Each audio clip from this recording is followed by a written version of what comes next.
What's up, guys? Tasting Our Toast is here at the GSL Code S. We're one of the losers match. This is the scary part. It is. At least we're getting the scary part now, because one of these guys is going to get knocked out. I am scared. I am scared because I want Squirtle to go through. I need Squirtle to go through. And if he doesn't, I'm going to be very sad, Tasteless.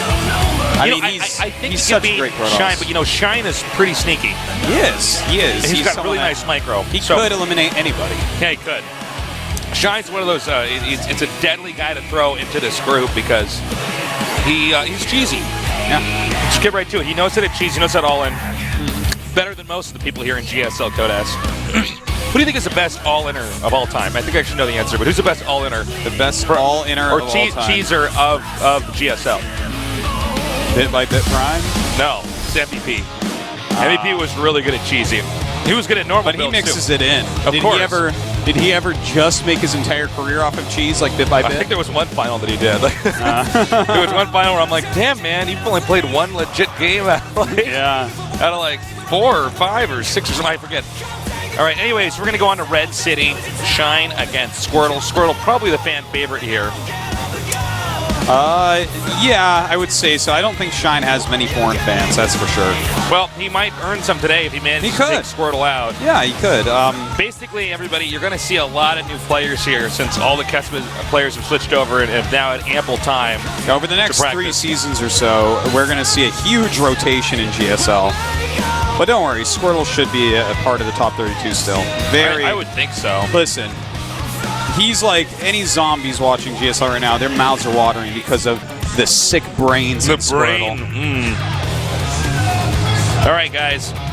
We are now going to go ahead and enter into this series. Remember, the loser is not out of the GSL Code S. We're here in Seoul, Korea, where the best Starcraft players reside. Compete over one championship to find out who's going to be the best in the world. In the bottom right, in the red, we have our Zerg player from Caspa. He is Samsung-kan Shine.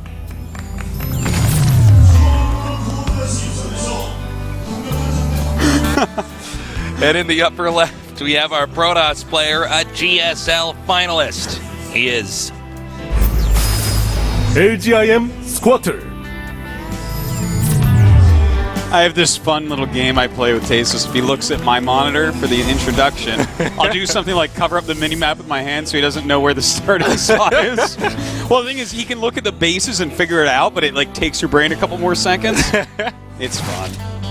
Gotta step it up, man. Gotta keep these intros a challenge. That's right. So it looks like we got a fast expanding Protoss here. Now remember, there's a lot of ways Zerg can cheese against a fast expanding Protoss. This is actually a cannon rush, most likely. Well, what it is on a 4-player map, Zergs go hatch first a lot. Yep. So he's actually preparing for that with a quick forge and double scout. And in fact, we'll see if he actually has something even cheekier like a cannon rush no matter what type strategy. Yeah, we'll have to see. Generally with cannon rushes, you want to put the pylon in a position where you can wall off most of, if not all of the cannon. Yeah. And then the Zerg just has to cancel, and then they have to expand to a location that's not comfortable. Yeah, I've, on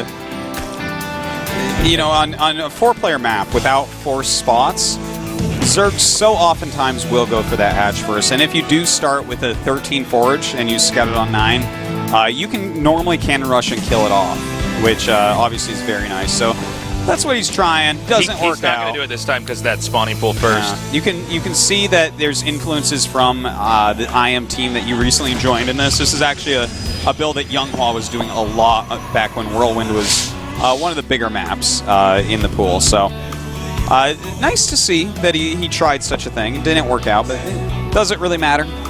A little bit. Well, I mean, I think in the long run, it's not going to impact too much here. Yeah. But it's good to see. And it's super safe against, let's say he scouts a 6-pool. Because it could be like a 6-pool, too. Things just get there. But you're going to have your cannon in your main base. Easily, because you went for that 13 forge. But it's just kind of safe on these big maps. Now the third base is going to be taken because Zerg really can't attack right now with the number of lings he's got and the build order he did. He can't really attack the Protoss now. So he's going to plant his hatch down here. and just start to macro up, as we say. Yeah. Well, everything looking standard, the 3-hatch play. We're going to have to wait until right around the time the Cybernex core is finishing up to really figure out what Squirtle's up to, Tasteless. So talk to me about something. Yeah, sure. So we talked about the Zoop, that term that we're going to use for the Nexus when it manages to take out like a single medevac, Zoop it. But did you ever play the game Zoop? I did not. Old, you know what I'm talking about, though? Yeah. It's an old game. It was on Super Nintendo and Sega Genesis. It was actually a pretty good game if I remember I heard of it. I didn't play it, so I'm not sure. Did you play Dr. Mario? Yeah, of course. That's a great game. That was a fun one. That was okay. Now, what's actually better in your opinion, Tetris or Dr. Mario? Well, Tetris is a better game. It's not an opinion-based thing, but Dr. Mario is extremely fun and very worthwhile. It's in fact, it's one of the only Tetris-type rip-offs that's actually really good. Yeah. Well, there's so many bad Tetris-type rip-offs. Yeah. Actually, even some of the other versions of Tetris. Actually, all the new version of Tetris where they're like, Battle Tetris, and they drop lines and stuff. I'm like, okay, listen. No, I never care. Well, the thing is, it's like the game's fine as it is. We don't need to. Yeah. If you want to like compete for points, that makes more sense. But like, once you're trying to flood each other, because I tried. You got a bomb. Try to get the line on your bomb. It's like, listen, guys. So no, gross. I preferred the original Tetris. Or the original form of Tetris. Although, what is your thought about the block rolling? Do you know about this thing? Block rolling? Well, there's in some versions of Tetris, you can basically keep rolling the block. Oh, yeah. So when it touches the ground, you can keep rotating it. No, I didn't know that. That's So you can rotate a little bit when it touches, but then it hits. No, there's a way that you can keep rotating it. Forever? Yeah, if it's on like a flat surface. That's weird. So it's one of these things people will use, they'll rotate, because the things are coming down so fast. So I was wondering if you knew about that, but anyways, we got a Void Ray coming up over here. Yeah, it's Stargate Tech. Not at all surprised to see that. It is the go-to build right now in Protoss for Zerg. Void Ray is vastly improved, and what he'll probably end up doing here. I wouldn't be surprised if he goes Sky Toss. Squirtle does go Sky Toss some. We'll see if he starts second Void Ray. That's really how it's going to tell us. But he's getting +1 attack, so maybe not. Maybe I'm a bit off on this call, Tasteless. Well, we'll have to see. Yeah. I won't judge you. Super fast You're in the third. safety net here. Thanks. You make bad calls, it's still okay. Well, you got to be careful. Me and safety nets don't go well together. Get my arms in there, my legs in there, all tangled up. I'm kind of an oaf around safety nets. This is why they kicked me out of the circus, Tasteless. If you were going to be in the circus, what would you be? The bear that bounces on the ball. Really? Yeah. That's too bad, man. You'd be an animal. I was going to go with just, the clown that makes children laugh.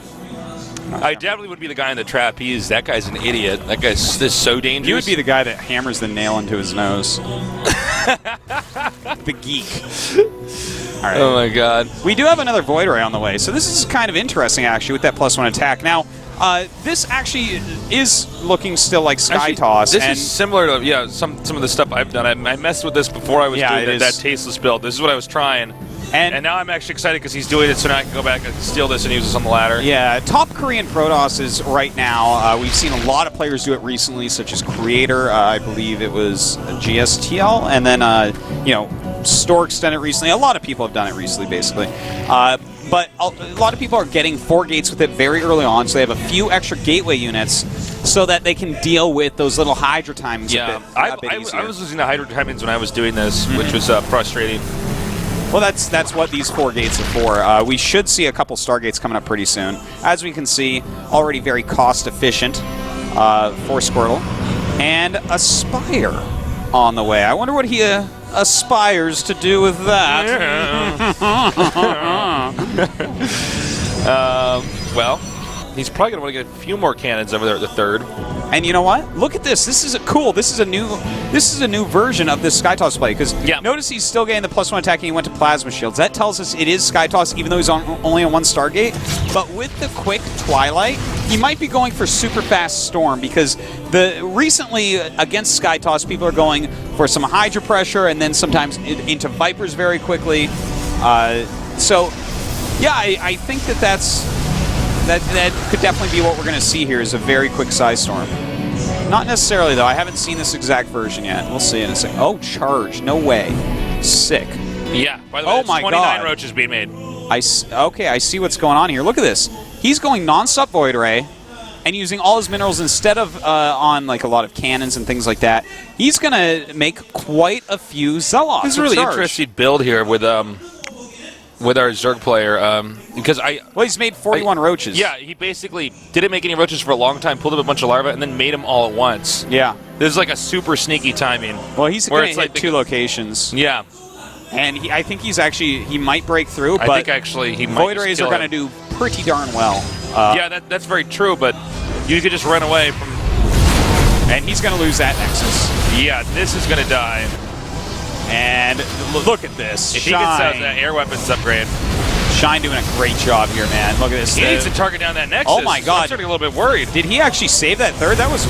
Well, what is he not doing targeting the Nexus? I'm unbelievably surprised he didn't target it because I was so certain he would actually be able to kill it. But it looks like this little roach attack has done almost nothing, and he's refueling with... All right, that was 40 roaches, and it didn't work when Squirtle wasn't ready. He's now making 21 roaches. I think that this will not work even worse than that one did not work. It will not work even worse? Yes. I like how you or even better, however you want to phrase it, because I'm surprised that he's refueling with roaches. I think he's like, well, there were a lot of Void Rays and I didn't do any damage. Maybe if I make half as many roaches. Well, he really should have targeted down that Nexus. Yeah. If he hit that, and then he can maybe make some more roaches, okay. Then, yeah. Keep him from getting a third. If he tries to get a third, hit the second. He must have been just heavily focusing on the other group, like really focusing on getting in the main base. Let's see, though. Maybe he can get it still. Well, the funny thing is now he can use these force fields to try to zone him out. And look at the power of targeting. He might be able to get it down. Yeah, he will. He gets it. All right. But still, I mean, that was kind of... Well, that could have easily happened in the first time. He needs to upgrade the air weapons again. Yep. See? Now he's doing it. Tasteless builds, man. So as they're going to start hitting these Zealots, the Zealots will be picked off. So this is a very weird style that Squirtle's been fighting against. Uh-oh. Tempests. Well, actually he has 2 Fleet Beacons now. I think the Fleet Beacon was actually for upgrades. I think he will throw in some Tempests, but I don't think he's going to get more than 4, to be honest. We'll see. But, yeah, you know what? I think that the reason he was... Oh, my God, he's actually making a mothership. And these links get in. Oh, wow. Shine This is a bumpy game, man. It is. But this is Shine. This is kind of, his MO. He's going to be aggressive. He's going to try to find ways to mix it up and mess with you. And he's doing exactly that. And look at this. 20 mutas on the way. What a huge transition that is. And you know what? If the Void Rays are out on the map, 20 mutas will make short work of them. All right, now he's backing out. And yeah, that is a lot of mutas. Void Rays are not necessarily good against mutas. Yeah, will he actually be able to hold? There's no cannons here. Looks like he will warp some in, but his Void Rays are split up around the map, and these mutas are going to just smash them. Really nice play here. And actually, the mutas might just end it for him. I mean, there's not any And look at that. Oh, man. He doesn't even... Oh, God. He cancels it and then doesn't even get the Nexus cannon up. Kind of rough. But there are bases being killed, which is nice, but I think that... I just don't know if he has the anti-air. Well, he doesn't have the economy to support what he needs to actually stop this now. You need 3 bases to go Skytoss. You can't do it up 2. 2 bases don't do anything. Now and especially when one's almost mined out. And basically, he's killing off Phoenix's Rays. They pop out. That actually... Wow, that slows down the upgrade. This is a little bit rough, man. Squirtle getting kind of outmaneuvered here. Yeah, this is a bit of a messy game for both guys. But, yeah, I mean, there's just too many mutas. And, these are absolutely little things that you wouldn't really strongly expect, like the huge roach attacks against Void Ray, right? That's not something you're going to expect. Catches him a little bit off guard, gets the Nexus.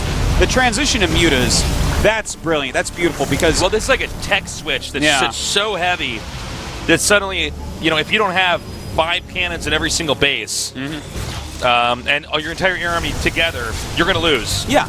And you know what? After killing that base, Squirtle knew he had to get something done. GG.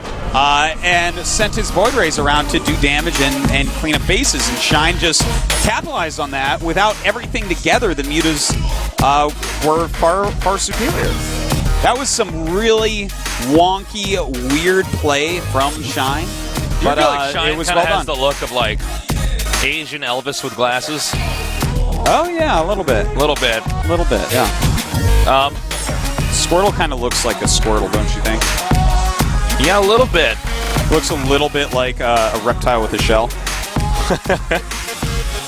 Now, we're going to be going into game number 2 now. Wow, you could see Squirtle not having a good time right now. His No. coach going back in there. I mean, this is stressful.